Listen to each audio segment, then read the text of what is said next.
we left Fort Leavenworth in July of 2019, and I didn't have a laptop at the time. I had my desktop computer.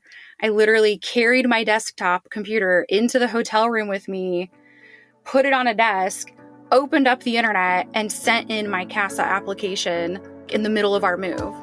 Welcome to the Awakened Anesthetist podcast. I'm your host, Mary Roberts. I'm a certified anesthesiologist assistant living and working outside of Kansas City, Missouri. I created this podcast to give CAAs across the nation a place to come together and awaken to our profession's unique ability to create a life by design rather than default. That process can start by simply listening and engaging with this podcast. By doing so, you're already changing what's possible for CAAs, for you, for me, for all of us. I'm so thankful you're here. Let's jump into this episode and see what we can do together. Hello, all my fellow CAAs. Welcome to the Awaken Anesthetist podcast. This is your host, Mary Jean. I'm so excited that you're here for the last process episode before I begin my summer break. I am taking a bit of a hiatus from the podcast, but I will be back in September. I'm looking forward to slowing down a little bit and having some more quality time with my kids and my husband. But again, I will be back in September with brand new episodes. This last process episode is with Jen Donoso. I know you're going to love getting to know Jen. So let's jump into this process episode like we do all things with a quick timeout. Jen Donoso is a practicing CAA. She graduated from the Nova Tampa program in 2022, so just recently. She currently practices full-time for a private anesthesia group. Jen's story is unique because in addition to being a mom and a CAA, Jen is also a military wife. She has a non-traditional approach into the CAA field, and I know Jen's story is going to expand military families who have someone who is thinking about going into the CAA profession, but don't know exactly how it's going to fit with a military lifestyle. Jen's story is also going to expand anyone who has ever considered what else they could be besides a CAA and whether those careers would fulfill them as much or more than their CAA profession does. I think this is a great episode to listen to if you're considering the CAA profession and kind of juggling a number of options. Jen was so generous to share really the nitty-gritty of her story and a lot of the personal details of a real life and how difficult it can be for some of us to find our path to career fulfillment. After Jen's long, winding road to the CAA profession, she really identified a lot of the pitfalls and the holes in information that are missing or just really hard to find via Google for the AA application process, and Jen shares why she started Anesthesia OneSource and the problems that she hopes it will solve in this episode. I know you all are going to love meeting Jen. All of her contact information will be in the show notes. Please leave a rating and review if you enjoy this episode. And again, I will be back in September of 2023 with brand new process episodes for you all to enjoy. All right, on to the episode. Welcome, Jen, to the Awakened Anesthetist.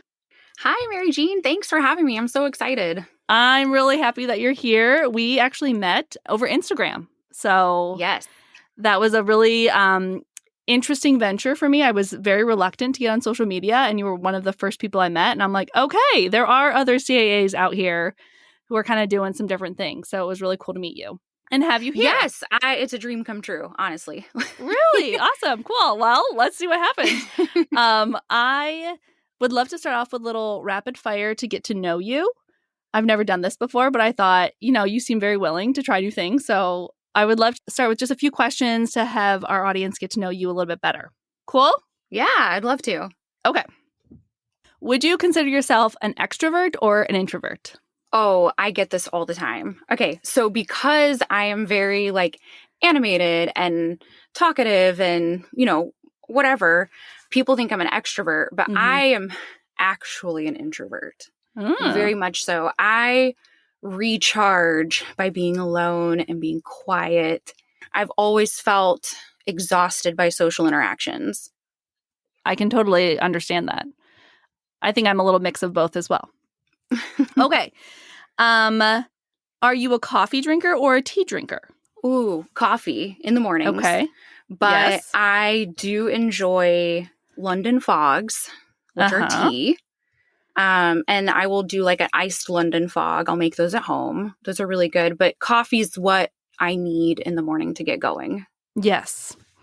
And are you running into work 5 minutes late with your latte, or are you 20 minutes early set up in the break room enjoying that latte? Okay. So new grad Jennifer, as in like just a few months ago, was definitely 6:15, room is set up, enjoying my coffee. But now that I've been doing this for 7 months, which is not a long time, I am rolling in hot with my coffee in hand. Welcome to the dark side. Yes. Last question. Did you love AA school, hate AA school, or have since blocked it out of your memory? I mean, let's be honest. I feel like the whole thing's a little traumatic. Yeah. Like a little bit, only because you're pushed to your limits. You don't know if you're capable of doing what they're asking you to do. And sometimes it's not always a good turnout. And you pick yourself up and you start again. Mm-hmm. And so I think that's really hard. Mm-hmm. I loved what I was learning. I hated how fast it was coming at me. But ultimately, it was still a very good experience. And I felt very equipped to handle the job. Mm-hmm. Though there were some pretty difficult times. Yes. I think we all can relate to that. Yes, for sure. Okay. Well, I do want to ask you the question I love, which is my normal first question, which is tell us about your cultural background and your upbringing. Oh, okay. So you need to buckle up because there's so much there, Mary Jean. So I was born in Hawaii. My biological father was in the military. And we lived there, I think, until I was about a year and a half old. And my mom and my biological father had divorced when I was very young. And my mom and I moved in, I think, with her mom, so my grandma. And later on, my mom had met a man named Terry, who ended up being my adoptive father. So I remember him coming into my life. I was very young. I was like 2 or 3. But I remember understanding that he wasn't my biological father. But like, he's the man that potty trained me and took me to school and helped me with homework and taught me how to shoot guns. And, he was always there for me. Even though I knew he wasn't my biological father, he did all the things that a dad would do. And then they divorced, unfortunately, when I was like 8 or 9. And he was also in the military, ironically. And we moved around a good bit. And so when my mom divorced, we were living in North Carolina at Fort Bragg. And it was not great after they split. My mom was working at a restaurant. We didn't have a lot of money. We lived in a mobile home park. And I bought dinner at the 7-Eleven with food stamps. Mm-hmm. Several years later, my mom met a man who became my stepfather, and they got married. We moved to Iowa, and I spent middle school, high school, part of college there. And then I transferred schools to Orlando, where I graduated from Valencia Community College as a respiratory therapist. So there's a lot to unpack. Well, thank you for sharing that, because I do think people are shaped by our childhoods.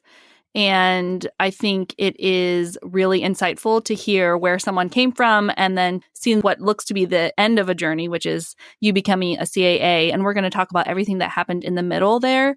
But I do think it helps people understand why we make the decisions we do by looking at our childhood. So I think it's great. And I appreciate you sharing all that. Yeah. I mean, my mom, she kind of like pushed me to be better than her. Mm-hmm. But then there was some aspect of that I still didn't believe in myself and what I was capable of doing. Like, I wanted to be a doctor. I grew up thinking I want to be a doctor. But in high school, I didn't know if I was smart enough to do that. And then my mom also kind of brought in, well, medical school is expensive. Why don't you go to a community college first and get a degree in something you can work in and pay the bills, and then you can go on to medical school in the future. It was, I don't know, it was I feel like a lot of my childhood dictated why I maybe came to this decision so late. Yeah. Maybe let's just put this out there right in the beginning. Why don't you tell people what age you were when you first started CAA school? I was 35, almost 36. And you were married and had 2 kids. 2 kids. Yep. Who were how old at the time? My daughter was almost 10. So she was 9 years old when I started, and my son was 8. Okay. Yeah, I think that helps set the scene of your journey to the CAA profession. I want to go back a little bit and have you shed some light on what brought you into respiratory therapy as a profession. You said you wanted to be a doctor growing up. Like, why did you make that first step into medicine as a respiratory therapist? So I actually made that first step into medicine doing nursing. I was actually in nursing school. I think at that point in my education, I had already put the idea of being a doctor to bed. Just kind of, all right, I'll do that later. Let me just become a nurse, because that's all I knew. All I knew in medicine was doctors and nurses. So one day I was working as a CNA, and I was like 17. I mean, I was baby Jen. I was a baby. And there was this, it was like a code blue was called overhead, and this woman in gray goes running down the hallway into the ICU. And I was like, oh, who's she? What's that? What's going on? And then when she came back out, I was like, hi, excuse me. What do you do? Because I hadn't seen her like on the nursing floor before. And she was like, oh, I'm a respiratory therapist. And I was like, what is that? Just like an AA. So people are like, what is this CAA? So at the time it was the year 2001. And you worked as a respiratory therapist for how long? I graduated RT school in 2005, and I started anesthesia school in 2020. And where do you think in that 15 years you felt like respiratory therapy is not it? Like, this is not the thing that I'm going to do for the rest of my life? From the beginning.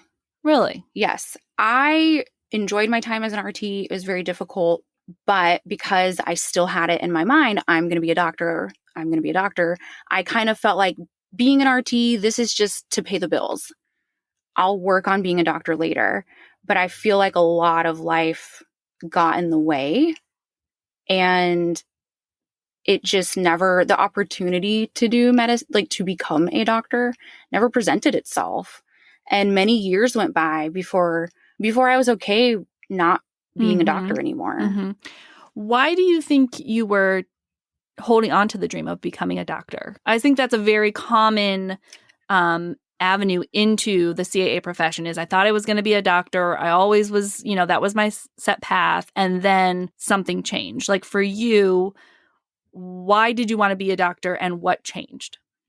Okay, so it was 2010. My daughter was just a couple months old, and I Googled anesthesia PA and found Emory's program. My daughter was only like 2 months at the time, and we were living in Georgia because my husband's also in the military. Isn't that great? Theme here. And I thought, I'm still young enough. I can go to med school. I just, for whatever reason, still was like, I can still do this. So after we lived in Georgia, where I found out about the program, or the profession really as a whole, we moved to Texas, to Fort Hood, Texas. So we went to Fort Hood. My husband deployed to Iraq, and that was actually his second time going to Iraq. And 3 weeks after he left, I found out I was pregnant with our son. Oh, wow. And when I was 20 weeks pregnant, so halfway through my pregnancy, my husband's still in Iraq. My mom actually died in a car accident. Oh my gosh. So that was an experience. I don't know many people my age whose moms have passed away, especially in such a tragic way. But it's weird. It's really weird. And so I kind of felt like I was in a fog for a fair amount of time. But at the same time, I still had to push through the grief because my husband, even though he came back from Iraq for the funeral, he had to go back. I had to get up and take care of my infant daughter, my toddler daughter. I had to go to OB appointments and make sure that I'm growing a healthy baby. Like it was, you know, I didn't really have time to deal with anything until he came back. And so then when he came back, I was like, okay, I'm going to go back to work. I'm going to go back to work as an RT and I'm going to work on my bachelor's. And because at this point I'd still only had an associate. So that even though this whole time I'm thinking I'm still young enough to be a doctor, I hadn't even earned my bachelor's yet. It's like, what am I doing? So I started looking into like night classes that I could do on my day off.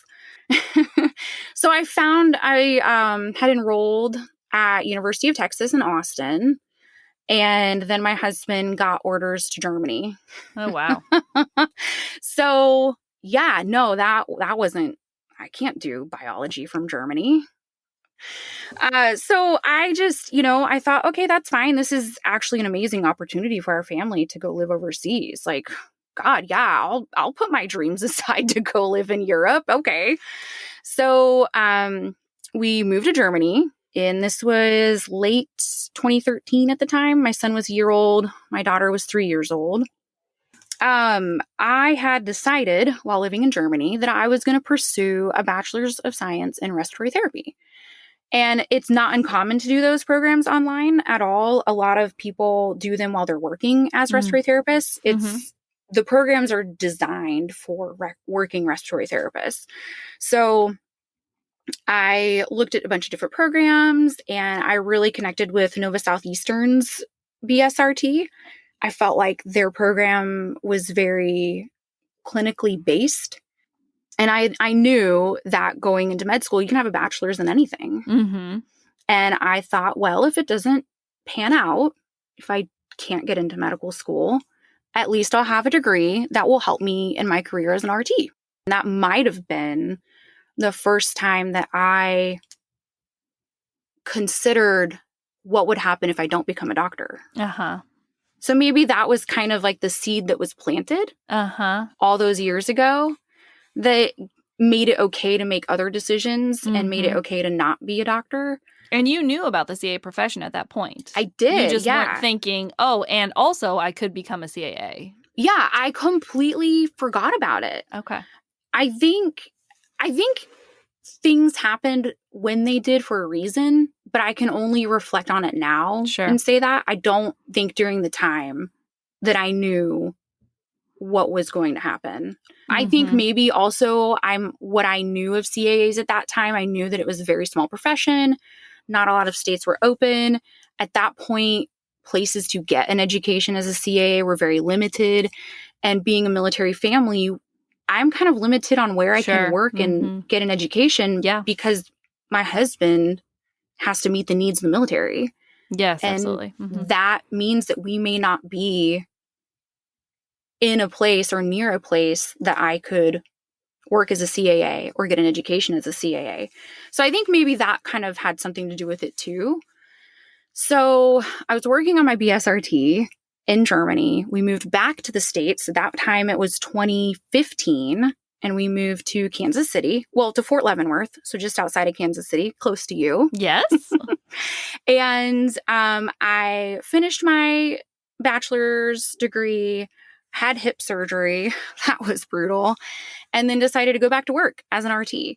But I had a new goal, and that was to be on the transport team. And so I set that goal. I made some contacts in the transport team, did a ride along, interviewed for the position. They make you take a test. Oh, really? You have to do drug calculations. Yeah, I mean, it's like you have to know it was a pediatric facility. So like PALS, obviously ACLS, 'cause some of our kids are human or big adult sized kids. Yes. But you have to have all of the American Heart Association certificates, if you will. Yep. And this was in Kansas City. In Kansas City. Yeah. So it's a rigorous process to even get onto the transport team. And then you have to do an orientation. And during the orientation, you are doing all the transports. You have a preceptor. So I had an RT preceptor. And then you're working as a part of the team. And the team is usually a paramedic or an EMT, a nurse, and an RT. So in that role, I had a lot of autonomy because when you're in a helicopter or you're in a jet or you're in a plane, you can't always call back to the doctor in the ICU to ask for permission to do X, Y, and Z. So that role, which I feel like was the epitome of what you can do as an RT, that role gave me the sense of what it's like to take care of one patient at a time, which is huge in anesthesia. But as an RT, I'm taking care of, on the floor, 30 patients. Oh, wow. I didn't realize that. Yeah. Oh, yeah. We have scheduled breathing treatments at 8, 12, 4 or 10, 2, and 6. And so part of that was like, I'm in a room trying to give this patient the best care I can. And I'm getting a phone call. Hey, we need a breathing treatment over here, or this one needs to be suctioned, or this vent's making a funny sound and I don't know what's happening. And then you have to kind of troubleshoot on the phone. Okay, well, what was happening right before it happened? What did you do to try and fix it? Have you done anything? Did you try this yet? So you're like triaging on the phone while you're trying to give this other person care. And I just found that to be infuriating over time. And so when I joined the transport team, I was like, what? No one is going to bother me in the back of this ambulance? Like, and I get to ride in an ambulance? This is so great. So, that was the first job that I had where I thought, oh my God, I don't need to be a doctor. I don't want to be a doctor anymore.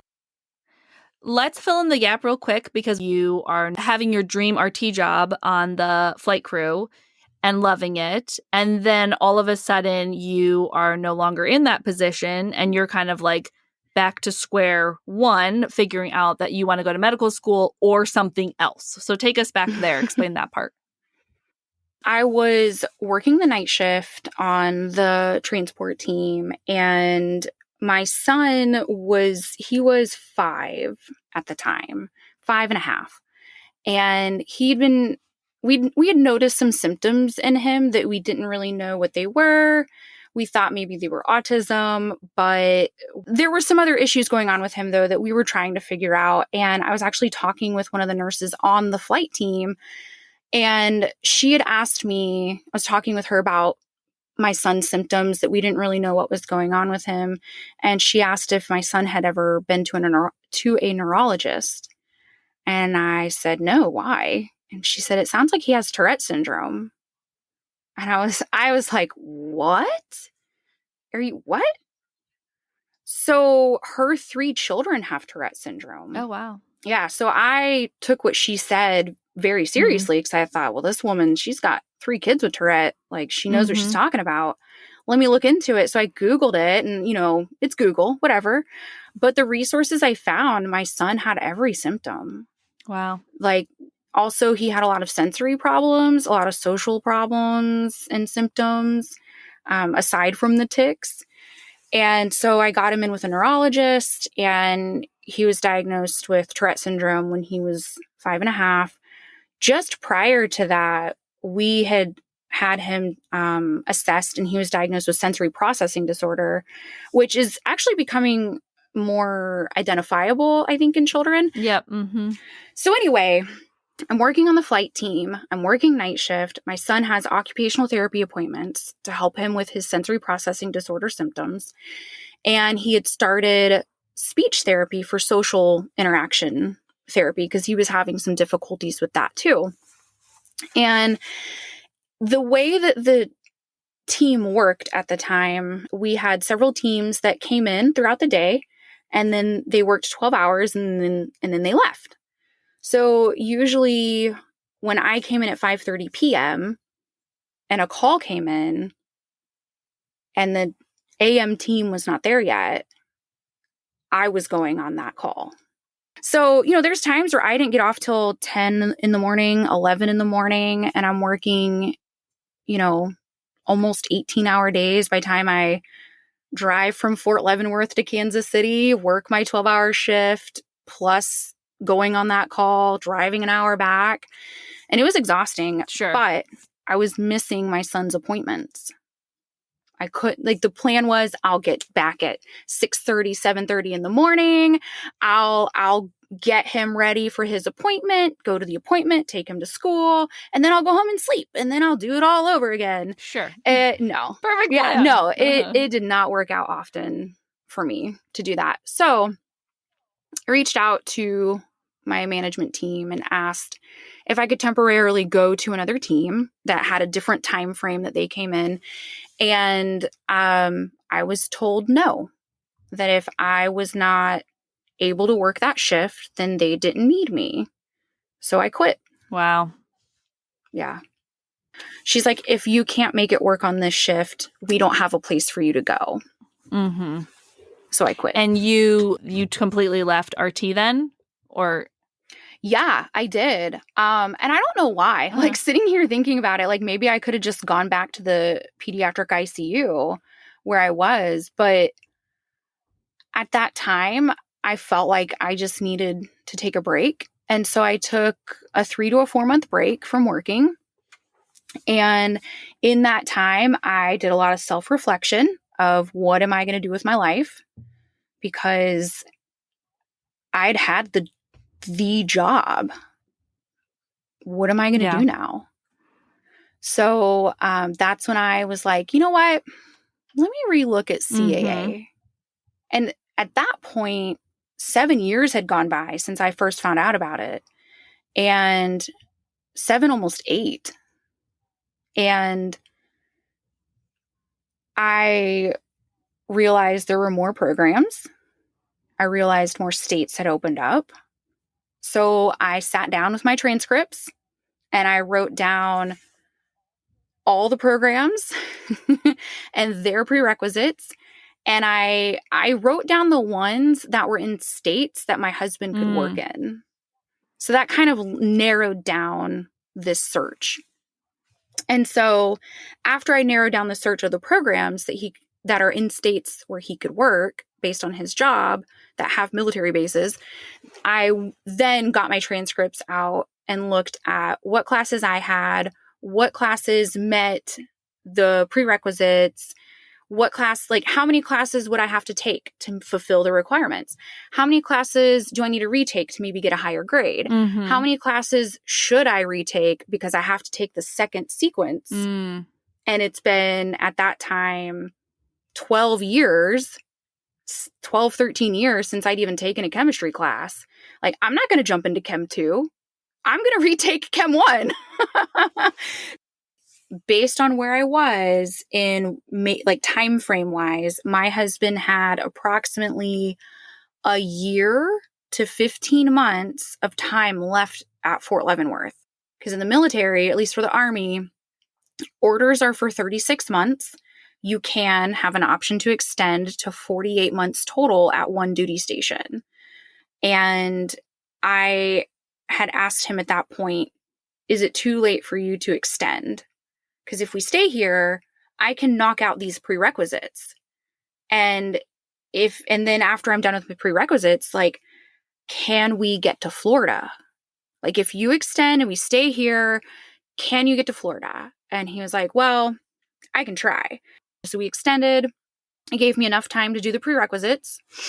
But what's even cooler is that wherever we moved to next would have been for 36 months. So I would have had enough time to take like 1 or 2 more semesters of prerequisites if I needed it, matriculate into a program, graduate from that program before he needed to move away from that duty station. Yeah, good. Finally, the perfect timing. I was like, oh my God, this is happening. Like, this is perfect timing. Like, okay, I quit this job. It was amazing. But if I just like keep plugging along at this, I'm gonna get there. I'm gonna be a CAA. Like, we just need to plan accordingly, which is so hard when the military dictates your life. So he made the right connections. He's a stellar officer. Like, let me just give him a round of applause. Like, he does a really great job at whatever job he's given. And he, at the time in Fort Leavenworth, he'd been recognized by his leadership. He had told his leadership, I'm trying to get to MacDill Air Force Base in Tampa. And so he was able to make the right connections, this, that, and the other. Like you had said, I want to go to Nova Tampa. Well, yeah. Basically, I'd said I want to go to Nova Tampa because, one, I'd already gone to NSU because I'd gotten my BSRT from them. Based on when the program started and when it finished and how program length, it would have given me that opportunity to do everything before he needed to move away again. And because my husband has always done a really good job at his job, he was able to get the opportunity to come to MacDill. Very meant to be for you. Like hearing your whole journey, it's like, man, you needed that win. Like that was meant for you. So we left Fort Leavenworth in July of 2019, and I didn't have a laptop at the time. I had my desktop computer. I literally carried my desktop computer into the hotel room with me, put it on a desk, opened up the internet, and sent in my CASA application, like in the middle of our move. I was like, don't let the movers pack the computer. I need that. Entire desktop. So yeah, I applied from a hotel in the middle of our move across the country. Didn't even know if I was going to get in, but we're going to Florida. Yeah. Wow. And long story short, you got into Nova Tampa. I did. And your husband's career lined up where you had enough time stationed there that you could complete Nova Tampa's program and graduate before he needed to move again. Correct. Tell us what that felt like to get into CAA school finally and to know that like this is all finally coming together and that like this journey, did you feel like the journey was ending or the journey was beginning? Oh, absolutely beginning. I feel like all the work that everyone puts into getting into CAA school is the beginning, because once you're in CAA school, it feels so fragile. At least to me, it felt very fragile. Like, what if I lose this at any moment? Like, I had worked so hard to get there, just like everyone else does. But maybe it felt different to me because I had left a career and I had a family and I'm collecting all this debt now. It felt like the bottom could fall out at any point. And so I think that's what drove me to study harder and longer. And if I didn't understand it, I had to figure out a way to understand it. Like failure was not an option. Yeah.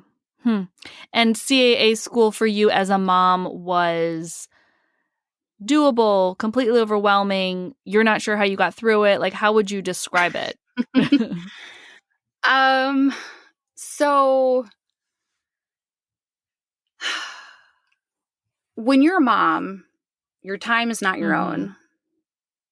You can try to carve out some time for yourself, but I feel like a lot of my life and my time, especially during CAA school, was spent on studying. And then when I wasn't studying, I felt like I needed to be with my husband and my kids, which is hard because a lot of my classmates who didn't have children, they were at the beach. Yeah. They were doing yoga. They were going out to dinner. They were doing all the fun things that they do to decompress. Yeah. And I'm like scooping dog poop in the backyard. Oh, gosh. With my kids. I'm like, please stop strangling your brother.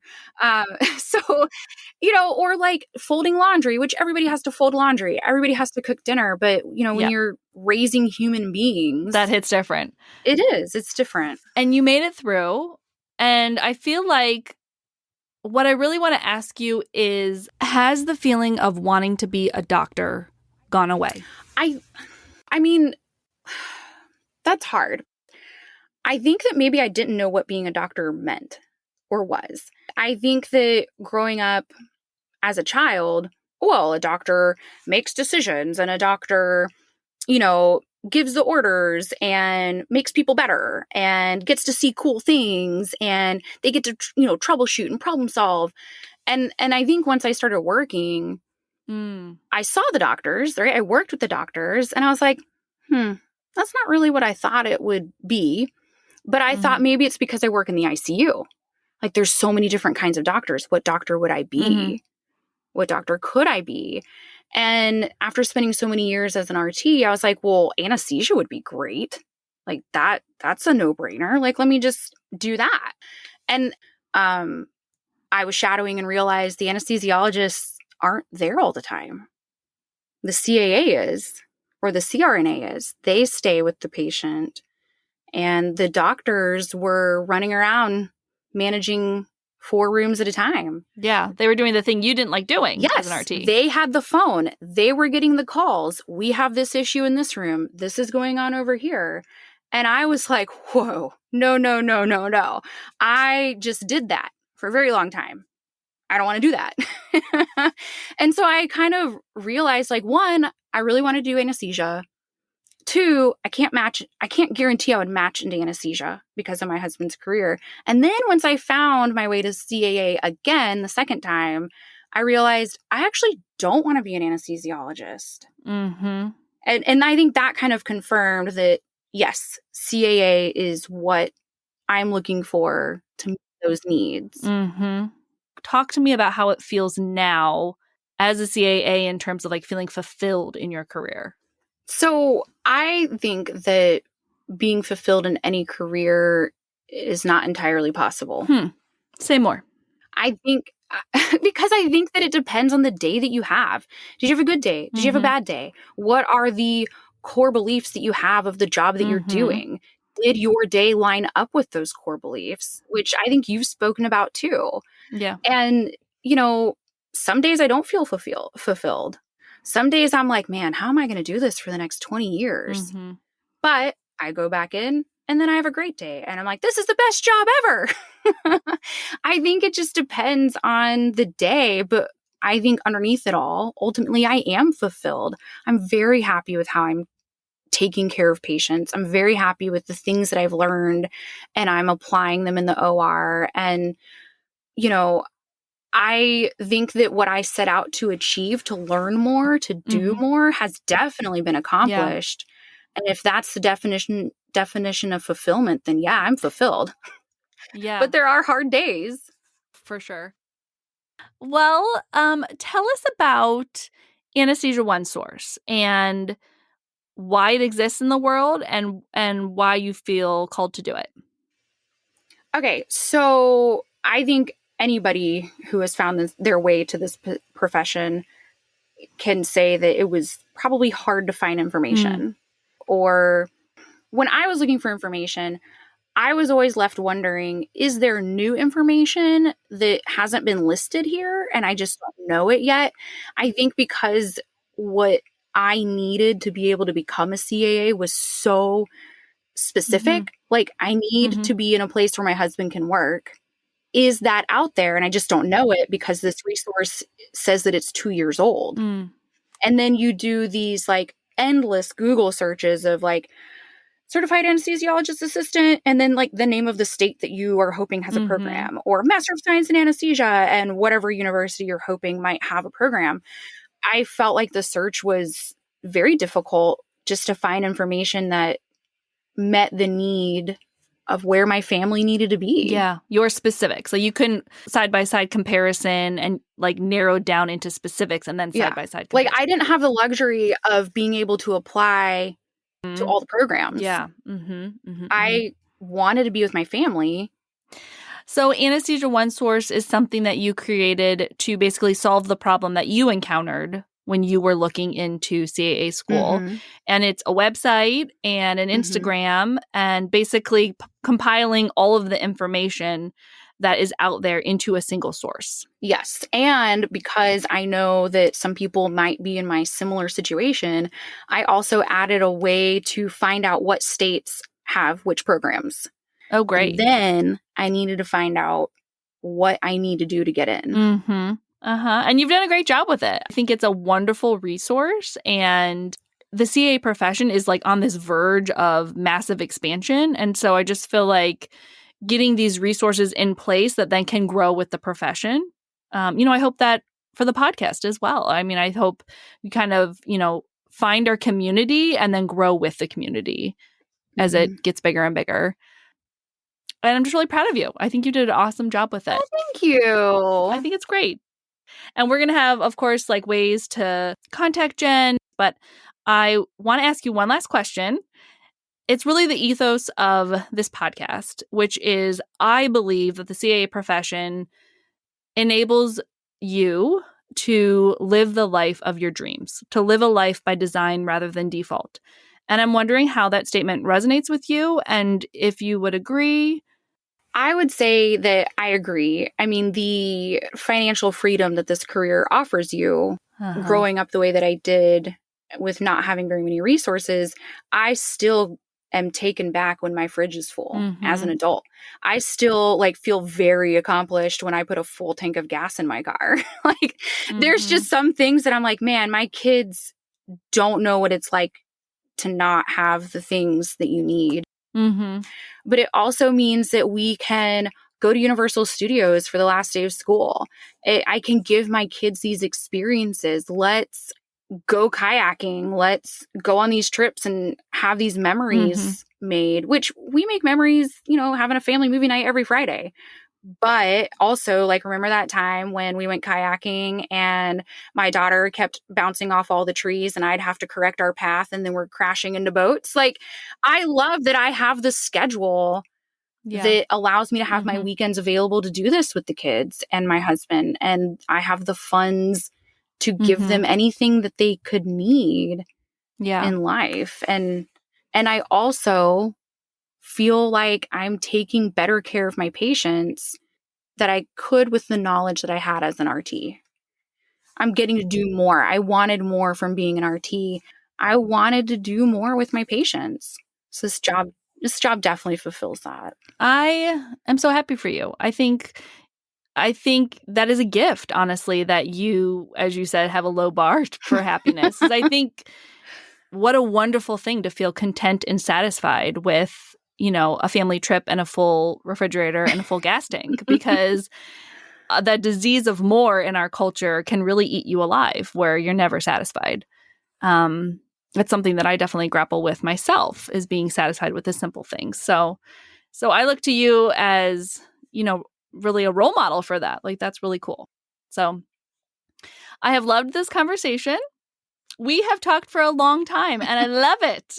I love it too. I know it's a lot to unpack with me, and I You know what? I love it. I think everyone has a story to tell, and your story has so many outside forces that have changed the direction that you thought you were going to go. And through it all, you've just really persevered. And I am so grateful that you shared your story for us. I think it's a really real story. And I think our community is better to have heard it. So truly, thank you so much, Jen. Oh, thank you. If someone wants to get a hold of you or get in contact with you, what's the best way to do that? I would say if it's like a long thing that they've written out with, you know, a lot of multiple questions, probably email would be the best. So my email is etco2jen@gmail.com. And if they just want to connect with me on Instagram, it's etco2_jen on Instagram. Okay. And then, of course, Anesthesia OneSource on Instagram is just Anesthesia OneSource. And if they have any specific questions about programs, or if programs want to reach out to me with new information, I would love to collaborate with them on making sure I have the most up-to-date information. Yes. And so that email address is info@anesthesiaonesource.com. Okay. I'll put all of that in the show notes so no one had to be furiously writing. But I appreciate you being open to, you know, fielding questions, because I do think it is hard, as you figured out, to get a direct answer to a question. And so you being a resource is so valuable. So yeah, I just want to thank you again. I had a wonderful conversation with you. And yeah, thank you so much. It's a dream come true, honestly. We'll talk soon, okay? Yep. All right, bye. I hope you enjoyed that episode and meeting Jen. She is a wonderful human being, and our CAA profession is really lucky to have her in our ranks.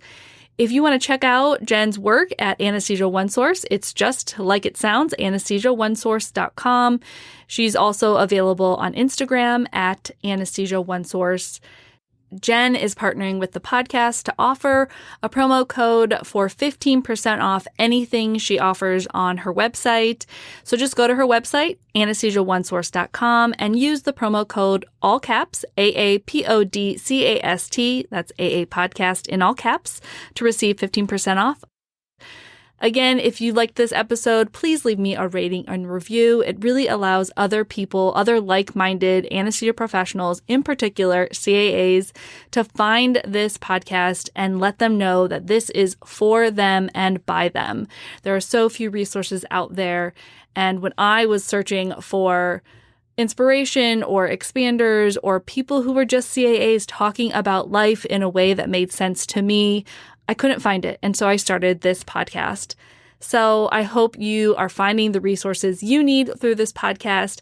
Again, I will be back in September with brand new process episodes for you all to enjoy. I can see by the numbers and the stats that you guys really like these process episodes. And I'm so glad because I really love making them for you. So while the podcast is on a little break, go back and listen to any process episodes you've yet to listen to or you accidentally skipped over. There's some really good ones in the back catalog, and I will be back in September. All right, talk soon.